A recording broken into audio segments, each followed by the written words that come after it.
If your institution is claiming to be an inclusive educational space, it is your responsibility to make sure that that comes through in your classroom.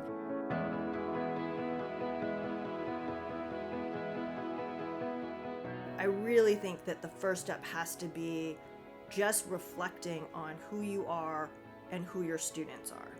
Question number 1, when you think about your identities, which of your identities do you think of first?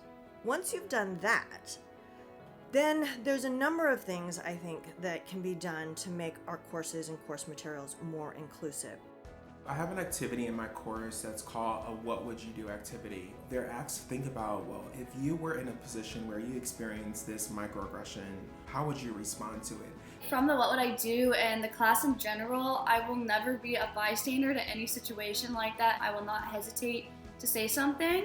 A real key way to mitigate stereotype threat is when you as the instructor communicate to them that you believe in them. This is my son George, and this is him learning to go downstairs. And here he gets it. And you should feel the same way when you're working on these things. Like, why wouldn't you be able to master these ideas that we just put out here? Every one of you should be able to do that. There are a number of things that need to be done that reinforce the student's sense of belonging and success, that they're not being held to a standard that's attributed to their group.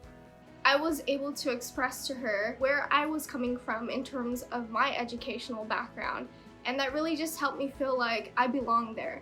Having teams that are diverse produces excellent work. So I think it's important to model those kinds of behaviors in the classroom. When you're in a class, especially a class that involves any level of group work, make sure that you're talking to someone who looks different from you. I would tell people to focus on creating brave spaces and clearly letting people know that we are starting a conversation and we may not walk away with a solution. I'm really worried that we're really lacking role models for our students. We have to find more examples of diverse role models, women of color, individuals with disabilities, people who are immigrants. We want to create a space where students can not only see themselves as learners, but also in the curriculum they see themselves. We get to really engage and confront some of the experiences that we've had and really think about why are they happening, and also what can we do with those experiences. At the core of what we need to do as educators is to make sure that our classrooms are spaces where all students can share their experiences, can share their knowledge, can share their history, and can feel heard, valued, and included.